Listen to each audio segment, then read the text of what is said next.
Well, now that the 2016 PFA season's over, I gotta get ready for the 2017 season. But before I do that, I wanted to do kind of like a highlights video of each team, how they did this year. And that's what this video series is gonna be.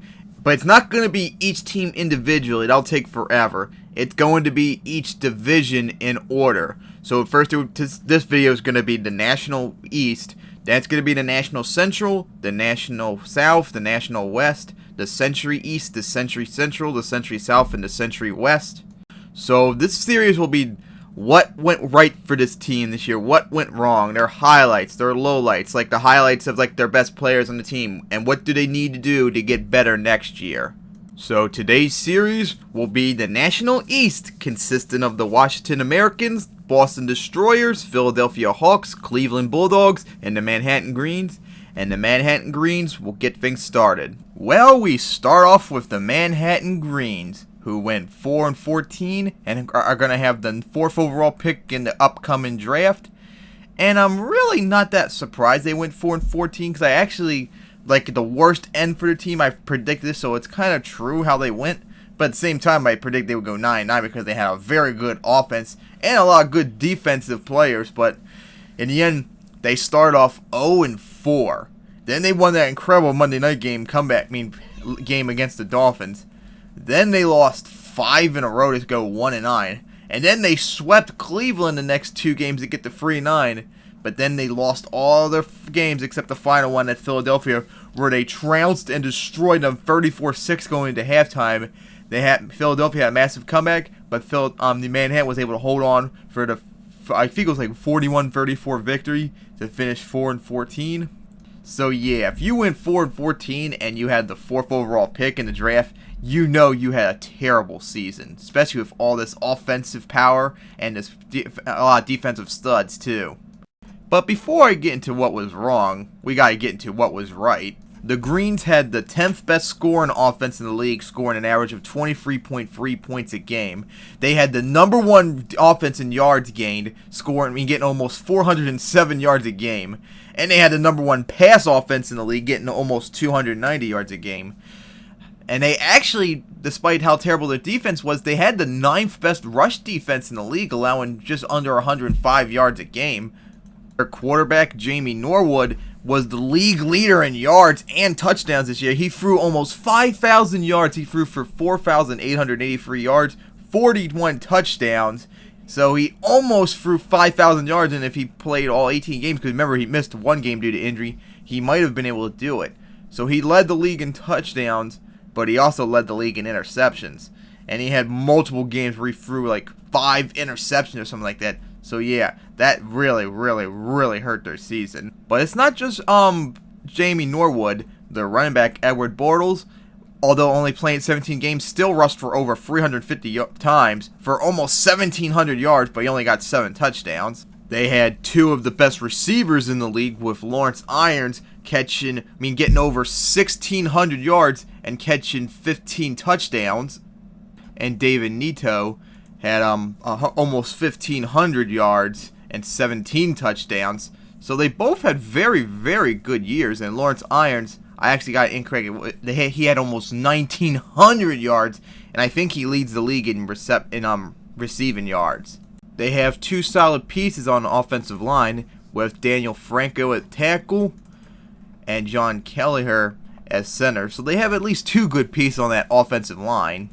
Their defensive end, James Webster, had 75 tackles and 14 sacks. That's a pretty good year for him. Other than that, they had a couple other good players on the defense, but nothing really noteworthy compared to their defensive end. So that was all the good, but now we got to get to the bad, and the main reasons why they went 4-14. So what went wrong for this team? Well, first, their defense. They were 39th, second to last in points gained, points allowed.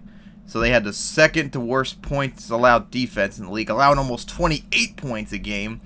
They had the 35th worst defense in yards allowed, allowing almost over 375 yards. And they had the worst pass defense in the league. Each game they allowed an average of 271.9 yards a game. That was very bad. Like I said earlier, the only strength on their defense was that Russian defense, which was 9th in the league, so good for them there.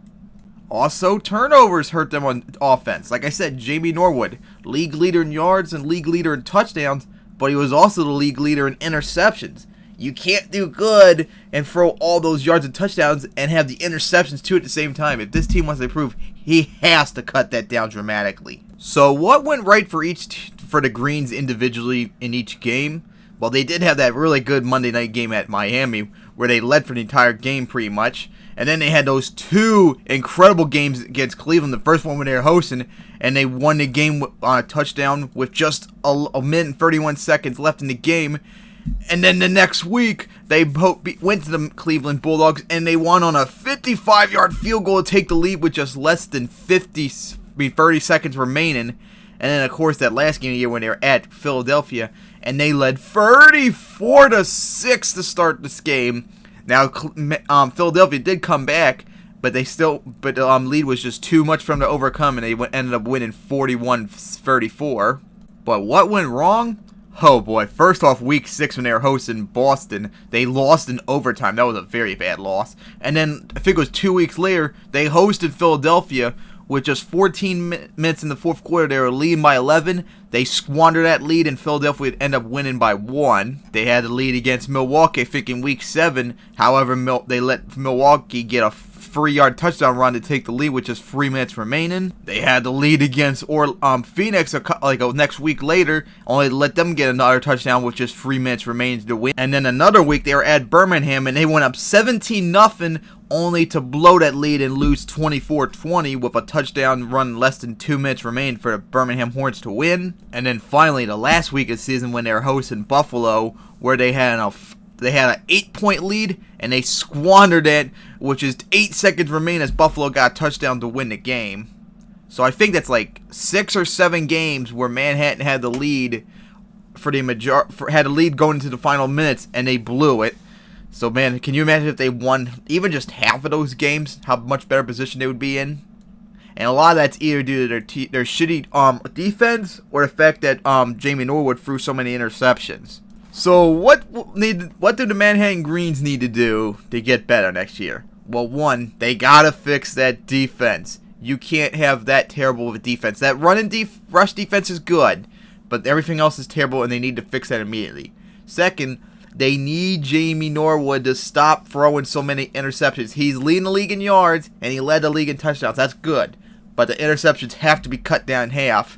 Stop throwing so many interceptions to allow your opponent to get a possible touchdown or field goal to take the lead or win, and get more touchdowns, and you'll start winning a whole bunch of other games. So with this 4th overall pick they're going to have, what should they go for the draft? Because they'll have a good shot at getting someone really good in the first round. Well, they do need to patch up that offensive line still. There's only like 2 good players and a third that's solid. So they got like one side of the field that needs a lot of work. That defense is still terrible. They need a safety. They need a corner, a really good corner, because they got a solid corner, but that's pretty much it. They need someone else in that secondary. They probably need to fix up their linebacking core, and they do need to fix up their defensive ends a bit too. But other than that, I think this team, if they can get everything right, if they can fix that defense just a little bit and just cut back on the interceptions a bit, I think the Manhattan Greens could do a massive turnaround next year and maybe even at 500, maybe even over 500, maybe even contend for a playoff spot. But they gotta fix those problems if they want any shot to make to the playoffs in 2017. Well, now that we got the Manhattan Greens out of the way, now we get to the Cleveland Bulldogs. And what a disastrous season they had, going 7-11 and going to have the 9th overall pick in the upcoming draft. And remember, this team on paper going into the season was the best team on paper, and they went 7-11? Oh man, there's a lot of shit to explain there. First off, they started off the season 3-0, and they did look very good in those games. They were looking really good. They were living up to the hype. But in that 3rd game hosting Columbus, they suffered major injuries on offense. Gerald Todd, their number 1 receiver, down for like half the year. Their fullback, down for like a couple games. Someone on their offensive line, down for like half the year. And then their starting quarterback, injured but was able to start for the rest of the season, pretty much. I mean, for the remainder of the season at the moment. After that, they went on to lose 3 straight games to go down to 3-3. Then they went on to win 2 other games to get back 5-3, and they were impressive victories. Then they got crushed by Denver to fall 5-4. But then on the bye week, they were at week 11 hosting Boston. They were fully recovered. At 5-4, they looked like they could do some major damage and continue this push to clinch the National East. However, that would not happen, as they would lose to Boston embarrassingly. Then they crushed Denver on Monday night to get to 6-5. But then they lost 2 straight embarrassing comebacks against the Greens. Then they got crushed by Washington to fall to 6-8. They then beat Chicago 28-16 in an impressive game against the Century Conference Championship. But then they lost their final 3 games to finish the year 7-11. What a disaster that was. So stat-wise, on offense, they were 23rd in points scored, scoring an average of 21 points a game. They were 21st in yards gained, so around average again. However, they were not dead last, but 32nd in rushing offense, averaging only 108 yards a run a game. That's not really good. But they were 12th best passing offense in the league, getting almost 238 yards. This kind of reminded me a lot of like the Lions the last bunch of years. They would get a whole bunch of off yards, but not an 8 point spot. But then we get to the defense. Their scoring defense was around average again, 21st in the league, allowing 21 points a game. Their yards defense is 22nd, so around middle of the pack. Their rush defense, though, the 5th best in the league, allowing just over 101 yards a game on the ground. And then their pass defense was, 29th. So their offense and defense are all over the place, but their rushing offense and their pass defense was terrible. Their quarterback, Scott Hernandez, who was one of the best quarterbacks going into the season, did not have a good year. He missed 3 games due to injury. He had only a 59% completion percentage, 20 touchdowns, and 14 interceptions. Ooh, that's not good. And his backup didn't really do much better with 4 touchdowns and 4 interceptions, but did do better in completions, almost 62%. But man, this offense, once it lost all those players to injury, it never came back to form, even when they got all those players back. Peter Pierce, their running back, although he didn't get a lot of yards, just getting over 1,000, he did get 10 touchdowns, so that was a pretty good running game for them.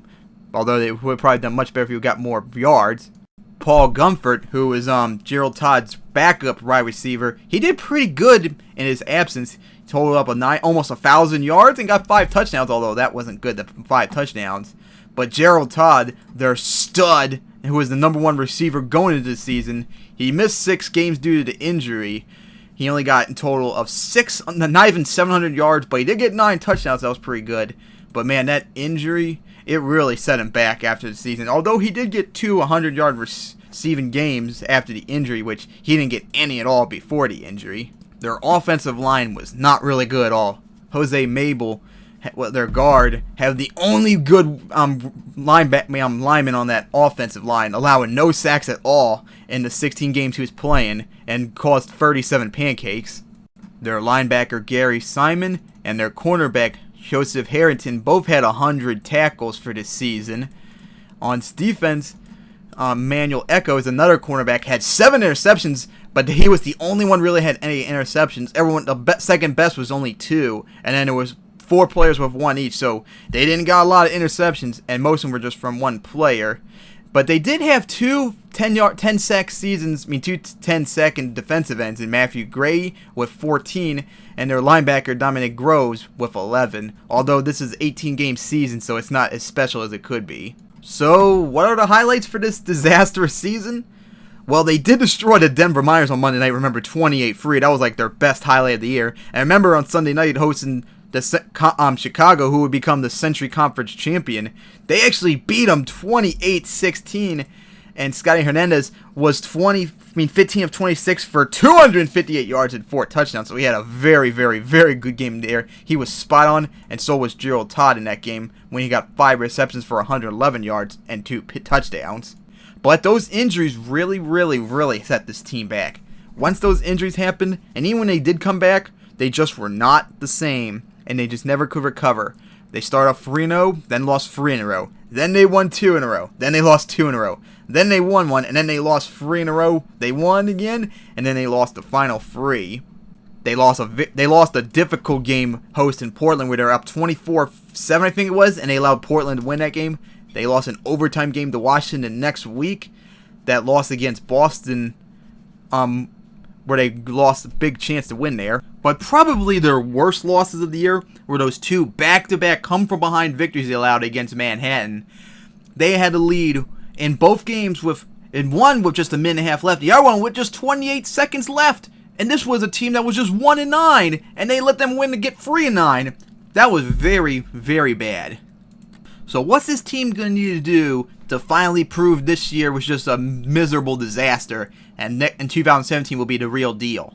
Well, first, they have to get healthy, of course. You can't have your best players on offense go down to injuries the same week and expect to win again. Also, they need to repair that offensive line. That offensive line was god-awful bad. They need to get Gerald Todd, although he struggled, he did put up okay numbers to maybe stay the stud he is. And his backup was pretty good, but they need more in receiver. They need probably another running back since their current running back, although got a lot of touchdowns, didn't get a lot of yards. They need to really fix up that defense. They got 2 studs that got 100 tackles. They got 1 really good corner that got 100 interceptions. 2 players with 10 plus sacks. But other than that, nothing really. They got really start getting a lot of pressure on this team. But the bad news is for Cleveland, I don't think that's really going to change this year. I think this year is really going to be, I honestly don't think there's going to be anything Cleveland could do to recover, because this was just a really bad loss, and this was the best team on paper coming into the year, and they went 7-11. Their studs on offense got injured, and they really didn't play that much really well. Scott Hernandez, being the stud QB he went down to injury, and after that, he was just never the same again. So if he doesn't recover soon, they might have to get a new QB, and they might have to just completely collapse. So honestly, I don't think Cleveland's going to recover this year. I think they're going to even get worse, which is quite incredible considering that they were the best team on paper going into this season. And that's so sad. Then we get to the Philadelphia Hawks, who went 8-10 and are going to have the 15th pick overall. Overall, this team is a lot more competent version of the Manhattan Greens. Remember I said earlier if the Manhattan Greens even did all minor fixes to their team, they could be like 8-10 or 9-9. That's basically what the Philadelphia Hawks were. A much, much more competent Manhattan Greens. They had, like the Manhattan Greens, a very potent offense, but a shitty defense. But their offense made a lot less mistakes, and their defense was just not as bad. So what happened to the Philadelphia Hawks this year? Well, first they lost their first 2 games of the year, and both were within a touchdown score, so it wasn't like a blowout. Then they won 2 in a row to get back at 2-2. Then they lost to at the Washington Americans, hosting them. Then after their bye week at 2-3, they then lost to the Cleveland Bulldogs. Then they had to pull up that 11-point comeback victory against Manhattan to get to 3-4. Then they lost 2 close games in a row against Baltimore, Washington, 2 playoff teams, and that one game against Washington was in overtime. I think they were leading like 14-0 in the second half. Going into second half, and they blew it. So after that, those 2 losses, they then beat the Indianapolis Express to get to 4-6. Then they got shut out 23-0 to the Los Angeles Angels. Then they won 2 in a row against Indianapolis and Boston. In that Indianapolis game, their quarterback, Leroy Black, was on fire throwing for over 4 touchdowns. No one could stop him. And then he threw another 4 touchdowns against Boston too. However, the rest of the season, they would lose and then win and then lose. Including, they beat Boston. They swept Boston. That was really good. They then beat Los Angeles by 1 point when they hosted them the last week of the year. That was really good. But then that last game of the year when they hosted Manhattan, possibly to go at 500, they went out down 34-6. They made a massive comeback, but at that point it was too late, and they lost 41-34 to get 8-10 and finish with the 15th pick overall in the draft. So, what went right on in terms of stats? Well, in terms of points, they didn't score as much as Manhattan, but they did score 14th most in the league, scoring almost 23 points. They were the 10th best in yards offense in terms of yards, at getting 361 yards. They were 34th in rushing offense. That was definitely not good, getting barely over 100 yards a game. However, they had the 5th best passing offense in the league, getting almost 260 yards. So then on defense, oh boy, they were the 22nd worst, best scoring defense in the league. So they were near the bottom of the pack, but nowhere near as bad as Manhattan was. They were 30th in yards defense. So they allowed a whole lot of yards. Matter of fact, that might have been slightly... Manhattan, I think, was the 2nd worst. However, just like Manhattan, they were the 7th best rush defense in the league, allowing just barely under 100 free yards. But their pass defense, oh my god, terrible again, with 36th ranked in the league, and allowing almost 260 yards a game. So, just like the Manhattan Greens, very good offense except on the rushing side. Not really good defense except the rush defense, which is incredible how both these teams have terrible run offenses but very good run-stopping defenses.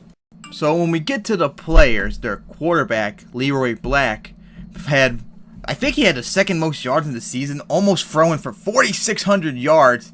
He completed over 62% of his passes, 33 touchdowns, and get this, 12 interceptions. He threw half the interceptions that Jamie Norwood did. This is what I'm saying about Jamie Norwood. If he could just cut down the interceptions, he would be fucking 8 and 10 Manhattan Greens probably. But no, they threw twice as many interceptions. So Leroy Black did a very good job in handling the ball. Rushing yards, however, oh boy. Well, it's not like necessarily bad, but their main running back, Gary Hughes, had under 900 yards and 6 touchdowns. But his backup, Ted McCall, I think they did a running back by committee, like dual running backs instead of just one. He also ran for almost 900 yards and 7 touchdowns. So if you combine that, that's almost 1,600 yards. Actually, over 1,700 yards, almost 1,800, plus 13 touchdowns. So if they all combine in one, that's actually pretty good. On the receiving side of the ball, they didn't have as many yards and nor as touchdowns, but they still had good years, and that was their quarterback, Brian Combs, who had 91 receptions for almost 1,400 yards and 10 touchdowns, and his fellow receiver, Everett Shapiro, had almost 1,200 yards and 9 touchdowns. But their running back, Gary Hughes, also was a receiver threat, too. He had almost 800 yards receiving and 5 touchdowns. So he's actually a dual threat running back, which is pretty good for Philadelphia. That offensive line was very good. Like, the worst offensive line was, like, solid, but everyone else was very, very, very good. They have that offensive line perfect pretty much at the moment. So the only weakness probably on offense is the running game. Philadelphia's main strength on defense was their linebacking core. Their first overall ever pick, Rick Lopez, had 155 tackles. Their other linebacker, James Harlan, had 126 tackles. And fellow linebacker Mario Henry had 117 tackles, so their linebacking core was very, very, very strong, probably the best in the league. This team, however, was very, very terrible in sacks. Their league leaders in sacks only had 7 each. They did not even have a 2-digit sack leader this year. That's very, very bad. But their free safety Jeffrey Golden had 6 interceptions. That's pretty good. And their corner Patrick Carden had 5 interceptions. So they did get some interceptions, but not that many. So the highlights for this year were, one, that really good offense. That 11-point comeback victory against Manhattan in Week 8. That was very good. They stuck up. They had those 2-week stretch where they beat Indianapolis and Boston by scoring over 30 points, especially when that game at Indianapolis where Leroy Black threw 4 touchdowns and he was spot on in that game. They swept Boston, which was very good. And if Boston just lost one more game, Philadelphia could have probably took over the lead for the 2nd spot. They did beat Los Angeles Angels in the second to last week of the year. That was pretty good because they made it to the playoffs and almost made it to the National Conference game. But then we get to the lowlights. They didn't lose a lot of really bad games. Like, their worst loss was that 23-0 slaughter they took at Los Angeles. But all their losses pretty much were within a touchdown streak. So this team managed to get a lot of points, but just couldn't seal the deal thanks to that terrible defense. But that really, really, really bad loss at the end of the season at hosting Manhattan, that really hurt their year. You can't be serious. You can't actually allow a terrible Manhattan Green's offense, well, not offense, their defense. You can't allow Manhattan to go up 34-6 against you at your home. Yeah, you're able to come back, but still ended up losing 41-34. You can't allow that and expect to be taken seriously. So what's Philadelphia need to do to finally make a playoff push next year? Well, the offense, Leroy Brack, their wide receiver core is very good, and their offensive line is solid and strong. Probably one of the best offensive lines in the league. The only thing that needs to be fixed is their running game.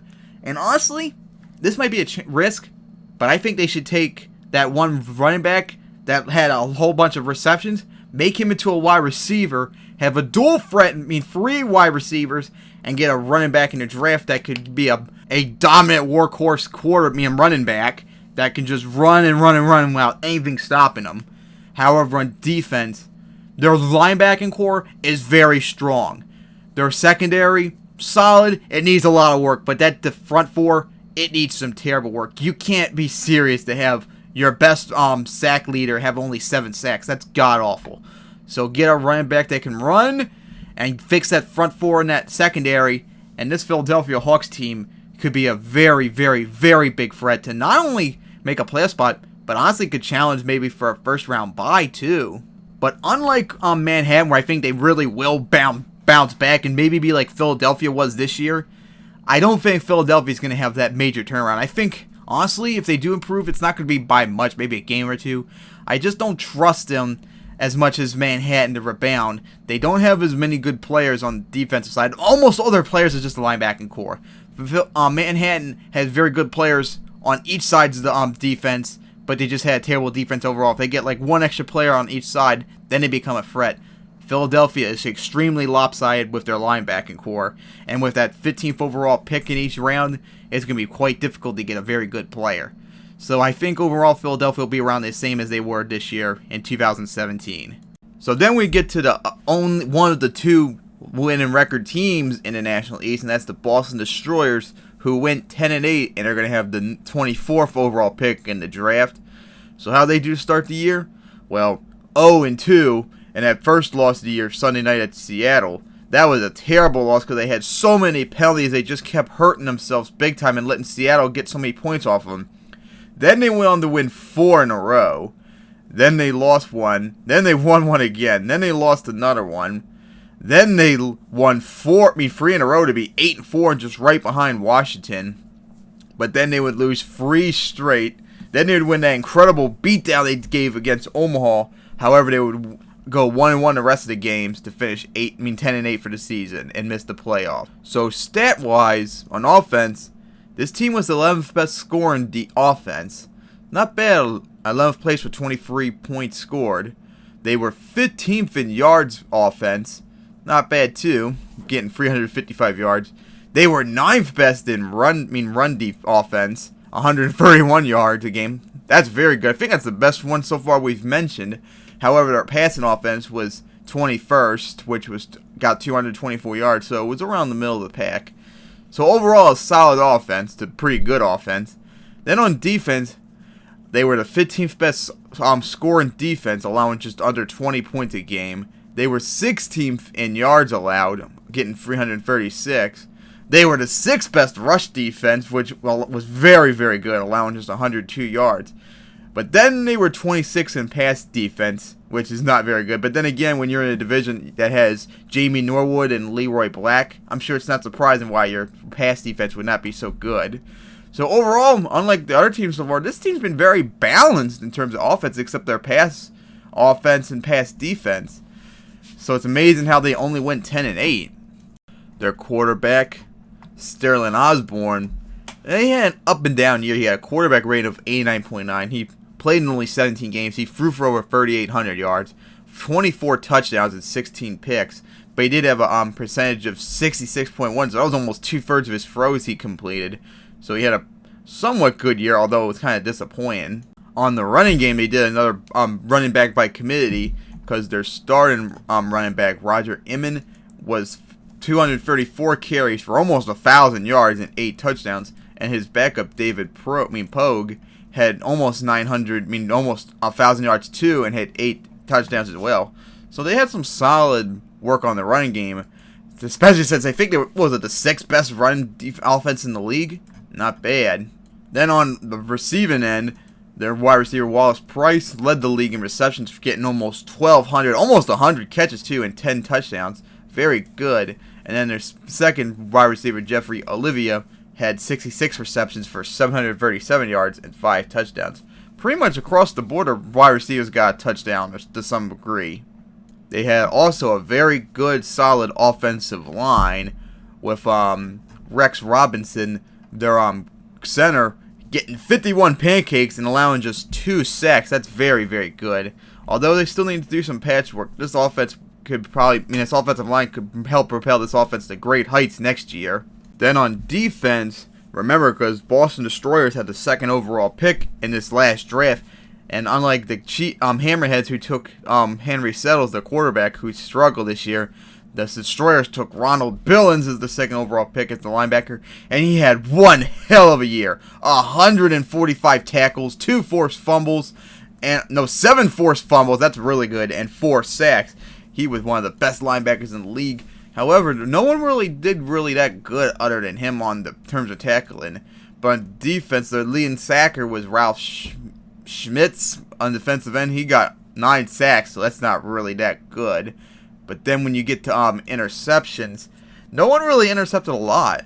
James Brown, their cornerback, had the most interceptions with 3. Yikes, that's definitely not good. You're not getting any turnovers at all, really. So what went right for this team? Well, picking Ronald Billings was very good. That comeback from behind overtime victory against Manhattan was very good.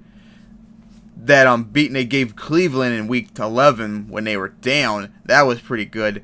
Then that biggest victory was beating Omaha Thunder 35-10 in that stretch where Omaha was just god-awful bad. But other than that, there's really nothing else to say about that. But then the lowlights. Of course, that defense still wasn't very good. Ronald Billings was like the only one that did really good. There was really no sacks, and there most certainly was not any interceptions. That's definitely not good. But then you look at the schedule. There are 2 games in particular that were very, very disappointing. The first game was Sunday night at Seattle. They lost 24-21, but the main reason that loss happened was because they allowed so many penalties in that game. They had 90 yards worth of penalties. There were so many personal foul penalties. It was ridiculous. And they allowed the Seattle to get like a 21-free lead on them at one point because they just could not stop making mistakes. And then, of course, another even bigger loss probably was week 9,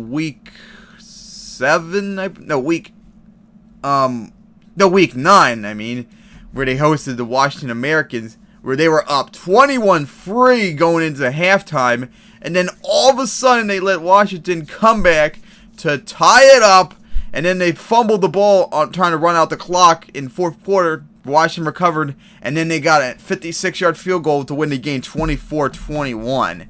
That was a disastrous finish there. If they won those 2 games right there, they would have been 12-6 in the playoffs, but nope, that didn't happen. So what does this team need to do to finally make a playoff push in 2017? 1, they gotta fix that defense. Ronald Billings was very good, but no one else really did very good either. So they need to get a whole bunch of studs in there to become playmakers on that defense. They need to their offense is solid, but it needs to get more firepower. And I'm probably sure they need a receiver. That would probably make a real big difference. And they need to get Sterling Osborne both healthy, and they need to help make him start making better throws and shit. But another thing in particular, they need to stop making all those mistakes like they did in the first week against Seattle. That didn't really affect them as much after that game, but that game, you can't let that happen. Even just one game that you lost. If you won a game, you're 11-7, and you may have made the playoffs or not. And not only that, you have to maintain leads. You can't let a 21-free lead become a 24-21 loss. Like I said, if they won those 2 games, they would be in the playoffs. So they can't stop making mistakes. But overall, I don't think this team's going to get any better. I think they're going to regress a bit. Maybe go under 500. Maybe be like around where Philadelphia is at. So we'll see how they do with that 24th pick in the draft. Well, now we finally get to the final team of this video, and that's the Washington Americans, who won the division with a 14-4 record and made it all the way to the National Conference Championship. So first, this team won their first game at Manhattan when they had to do a come-from-behind victory after Manhattan went up. I think it was like 14-0 against them, and they did a massive comeback against them when Jamie Norwood went out for the game. But then they lost 2 in a row in close games, hosting Minneapolis, then at Dallas, and that went into overtime. But after their byes and shit, they then went on to win 6 straight to get them at 7-2. They then lost that very difficult defensive shootout against Atlanta. But then they went on to win 4 in a row to get to 11-3. Then all of a sudden their defense started to play incredible well. Matter of fact, the most points they allowed was at next week's loss against Pittsburgh, where they lost 10-9. 10 was the most points they ever allowed for the rest of the season at that point, where they allowed just 6, nothing, and then 9 the last 3 games to go 14-4 and clinch the 2nd overall seed in the National Conference playoffs. So then in the playoffs, they hosted the 3rd seeded Birmingham Hornets, where they absolutely destroyed that shitty Birmingham offense that normally was consistent in that battle between the number 1 and number 2 ranked defenses, and it went down 24-10. And then in the National Conference Championships, when they're at Omaha, their defense did a pretty solid job against Omaha, holding them to just 17 points, but their offense just completely and utterly collapsed against that strong Omaha defense when they were at home. And that's how their season ended. So first we get to the offensive stats, where they were not very good at all. Score in offense, 25th in the league, around average. So it's just an okay job. However, in yards gained, 34th. They were 34th in yards in terms of yards offense. That's not really good. 31st in rush offense. That's not really good either. They were 32nd in pass offense. So as you can see, they were not very good. The only thing they were good at, solid at, was getting points. But I'm sure a lot of that was because of their defense. But then, especially when we get to their defense, number 1 score in defense in the league, allowing just 13.7 points a game. 2nd best yard defense, allowing just 294.5 yards. Which, yes, did I say 2nd best? I'm sure I said 2nd best. 8th best rush defense in the league, allowing just 103 yards. And the number 1 pass offense in the league, allowing under 200 yards, allowing 190.7 yards. And that's including having Jamie Norwood and Leroy Black in your division and conference. That is just incredible how well they handled their business there and on defense. So their quarterback, Roy Rice, threw for over 3,700 yards. He had a completion percentage of almost 62%, throwing for 25 touchdowns and 11 picks. But his QB rating was awfully low, 82.4, so I don't know exactly why. Maybe because of all those slow touchdowns compared to interceptions. He's got to get that better if he wants to have any shot at getting his team to the PFA Bowl. Their running back, George Knoll, had 224 attempts for 906 yards and just 4 touchdowns. And his backup, Bradley Hunter, had 670 yards on a couple games and just 3 touchdowns. So they didn't get a lot of yards on the running game, and nor did they get a lot of touchdowns off of it too. So that was very disappointing. Their primary receiver was Michael Jackson, who had almost 1,000 yards and off 108 catches, which was very good, and 7 touchdowns. And his backup, Paul Enright, had almost 700 yards. Oh, that's a tight end too. So their tight end was 2nd best on the team with 5 touchdowns. But one thing that really, really hurt their team was losing Lauren Irons, their main receiver, after 5 games to an injury. He never came back. He had 429 yards and 4 touchdowns. Can you imagine how better this team would have been if they had him on the field? They had a very good, solid offensive line. Then we get to the defense, and oh boy, we first get to the tackles. How about this? Their first linebacker, Eric Donald, 135 tackles. He had a very good season. And his right behind him, Joshua Leva, had 112 tackles and 2 sacks and 2 picks too. Two great linebackers they have there in Washington. And then we get to the sacks, and how about this? Their defensive end, Ira Washington, second or third in the league with sacks, getting 15 of them, and forcing 5 fumbles. A very good season for him. And his fellow defensive front 4 lineman defensive tackle, Michael Robinson, 12 sacks plus 45 tackles too, and a forced fumble. And then their other defensive tackle, William Bond, had 10 tackles, another 2 forced fumbles, plus 65 tackles. This team got a lot of tackles and a lot of sacks. However, their main weakness seems to be on offense is not getting many interceptions. There's actually a tie between their free safety, Michael Hoyt, and cornerback Edward Clark with just 4 picks. But everyone else, not really so much. So that's probably their biggest weakness on defense. So the highlights first. That first week game when they were hosting, I'm at the Manhattan Greens when they were down like 14-0 or something like that. They then went on to win 31-21 thanks to that strong offense and defense, and because of Jamie Norwood going down to injury. Then that overtime victory in Week 6 hosting Cleveland, winning 16-13 when we thought Cleveland was still a serious team despite all those injuries. Then, of course, that biggest surprise was that 21-3 thrashing they took against Boston, I mentioned earlier, and then all of a sudden they come back to win it 24-21. That was absolutely incredible. That come from behind victory against Louisville, where they almost lost to the then winless Louisville Saints. That was almost a disaster, but they've managed to win that. And then that defense the last week of the season, allowing 10, 6, 0, and 9 points total. And then that thrashing they gave the Birmingham Hornets in the divisional round was very good. And their defense did a pretty good job against the Omaha Thunder in the National Conference Championship. Along with the fact that they went undefeated in their division, and they went 13-1 in the National Conference. 13-1! That's how good they were in the conference this year. But then we get to the lowlights. One, that defense was not really good, and the team in terms of picks was not very good either. All their losses except for one were very close, and they were all against winning teams or teams at 500. Their worst loss of the season was at Atlanta when they lost by 9.